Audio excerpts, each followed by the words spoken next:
Episode 87. என்னடா, நான் கஷ்டப்பட்டு கல்யாணம் பண்ணி உன்னை லவ் பண்ணி உன் கூட குடும்பம் நடத்திட்டு இருக்கேன்.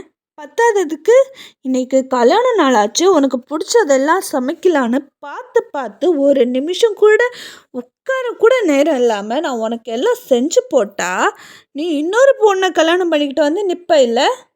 அதை பார்த்துட்டு நான் உனக்கு ஆரத்தி எடுக்கணுமாடா சொல்கிறா அப்படின்னு பல்ல கடிச்சுக்கிட்டே கேட்டா. இதை கேட்ட அர்ஜுன், ஐயோ கௌரி வலிக்குது, என் முடிய விடு அப்படின்னு சொன்னான்.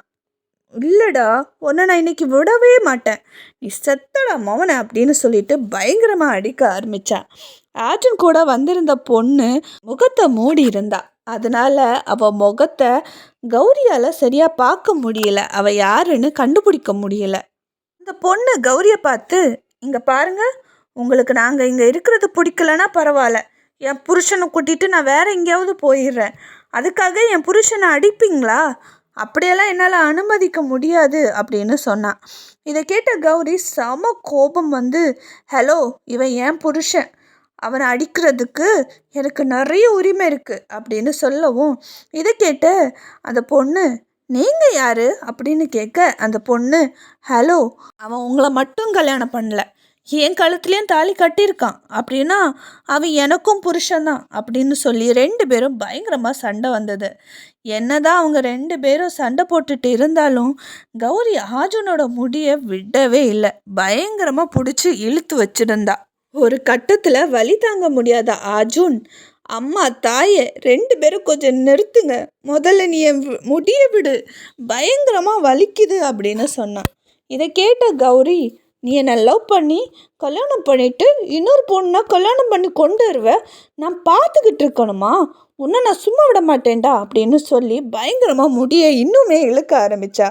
ஒரு கட்டத்தில் இன்னுமே தாங்க முடியாத அர்ஜுன், ஏம்மா இதெல்லாம் ப்ராங்க்குமா, உன்னை ஏமாத்துறதுக்காக தான் நாங்கள் இதெல்லாம் பண்ணணும், ஆனால் எனக்கு இந்த நிலைமை வரும்னு நான் எதிர்பார்க்கலை, முதல்ல அவள் பொண்ணே இல்லைம்மா, என் ஆளை விடு அப்படின்னு சொல்லவும், அர்ஜுன் சொன்னதை கேட்ட கௌரி அவன் தலைமுடியை விட்டுட்டு புதுசாக வந்த பொண்ணோட அந்த முகத்தில் இருந்த துணியை எடுத்து விட்டா. பார்த்தா அந்த பொண்ணு வேறு யாரும் இல்லை, நம்ம சந்தோஷ் தான். இதை பார்த்த கௌரி செம கடுப்பாகி, சந்தோஷ் நீயா அப்படின்னு கேட்டா. அதுக்கப்புறமா அர்ஜுனோட பின்னாடி அவனோட ஃப்ரெண்ட்ஸ் எல்லாருமே வந்து ஹாப்பி வெட்டிங் ஆனிவர்சரி அப்படின்னு சொன்னாங்க. கையில் ஒரு பெரிய கேக்கும் வச்சுருந்தாங்க. இதை பார்த்த கௌரி ரொம்பவே சந்தோஷப்பட்டா. அதுக்கப்புறமா அர்ஜுன் கிட்ட மன்னிப்பு கேட்டா. அவளும் சிரிச்சான். இப்படியே கொஞ்ச நேரம் போச்சு. அதுக்கப்புறமா அர்ஜுன் கௌரி முன்னாடி மண்டி போட்டு ஒரு மோதிரத்தை கௌரி கிட்ட கொடுத்தான். கௌரி அதை பார்த்த உடனே செம்மையாக ஹாப்பி ஆகிட்டா. அதுக்கப்புறமா happy wedding anniversary my love அப்படின்னு சொன்னான். அதுக்கப்புறமா கௌரி அர்ஜுனுக்கு ஒரு கிஃப்ட் பாக்ஸ் கொடுத்தான். அது ரொம்பவே பெரிய கிஃப்ட் பாக்ஸாக இருந்தது. அதில் ரொம்ப அழகாக கிஃப்ட் ரேப் பண்ணி இருந்தது. அதை அவன் ரொம்பவே ஆர்வமாக பிரித்து பார்த்தான். முதல்ல நிறைய பேப்பர்ஸ் இருந்தது. அது எல்லாத்தையுமே அர்ஜுன் எடுத்து கீழே வச்சான். அதுக்கப்புறமா அதில் நிறைய டாய்ஸ் பொம்மைகள் எல்லாம் இருந்தது. அதுக்கப்புறமா அதெல்லாம் எடுத்து கீழே வச்சான். அதுக்கப்புறமா 2-3 ஸ்வீட் பாக்ஸ் இருந்தது. அதில் பாய் ஆர் கேர்ள் அப்படின்னு போட்டு இருந்தது. இதை பார்த்த அர்ஜுனுக்கு எதுவுமே புரியலை. எல்லாத்தையும் எடுத்து கீழே வச்சான். அதுக்கப்புறமா ஒரு பையன் பொம்மையும் பொண்ணு பொம்மையும் இருந்தது.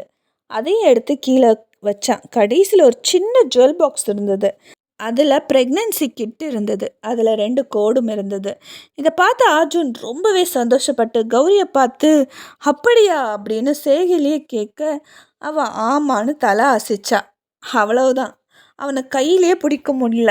செம்மையாக ஹாப்பியாகி அவளை தூக்கி சுற்ற ஆரம்பிச்சிட்டான். இதை கேட்ட நிலா, அப்படின்னா நம்ம வீட்டுக்கு ஒரு குட்டி பாப்பா வரப்போகுதா, என் கூட விளையாடுறதுக்காக அப்படின்னு கேட்டா. இதை கேட்ட எல்லாரும் ஆமான்னு சொல்லி சிரித்தாங்க. சில மாதங்களுக்கு அப்புறமா காலையில் அர்ஜுன் ஆஃபீஸுக்கு ரெடி ஆகிட்டு இருந்தான். அப்போ கௌரி, டேய் நானும் ஆஃபீஸ்க்கு வரேன்டா அப்படின்னு சொன்னான். அதுக்கு அர்ஜுன், இல்லைம்மா, இப்போ நீ ப்ரெக்னெண்ட்டாக இருக்க, இப்போ நீ பெட் ரெஸ்ட் எடுக்கணும்னு டாக்டர் சொல்லியிருக்காங்க, இந்த நேரத்தில் நீ ஆஃபீஸ்க்கு வந்தால் உனக்கு ரொம்ப கஷ்டமாக இருக்கும், உன்னை பார்த்துக்க கல்பனா அம்மா கிட்ட நான் சொல்லியிருக்கேன். ஸோ உனக்கு என்ன வேணுமோ அவங்க கிட்ட கேளு. அவங்க உன்னை நல்லாவே பார்த்துப்பாங்க. அப்புறம் உனக்காக நான் கொஞ்சம் சீக்கிரமாக ஆஃபீஸ்லேருந்து வர்றதுக்கு பார்க்குறேன் அப்படின்னு சொல்லிட்டு கௌரியை கட்டி அணைச்சிக்கிட்டான். அவளும் ரொம்பவே சந்தோஷமாக அவனை பார்க்க அவனோட நெத்தியில் கிஸ் பண்ணான். அதுக்கப்புறமா ஆர்ஜுன் ஆஃபீஸுக்கு கிளம்பினான். அர்ஜுன் மாடியிலேருந்து இறங்கி கீழே வந்தான். அங்கே என்னடானா நிலா, நலன், ஆலியா 3 பேரும் சோஃபாவில் உட்காந்து அடம் பிடிச்சிக்கிட்டு இருந்தாங்க. என்னாச்சு அப்படின்னு அர்ஜுன் கேட்க, நீயே கேளுப்பா, ஸ்கூல் பஸ்ஸில் போக மாட்டேன்னு சொல்லி ஸ்கூல் பஸ்ஸை மிஸ் பண்ணிட்டாங்க.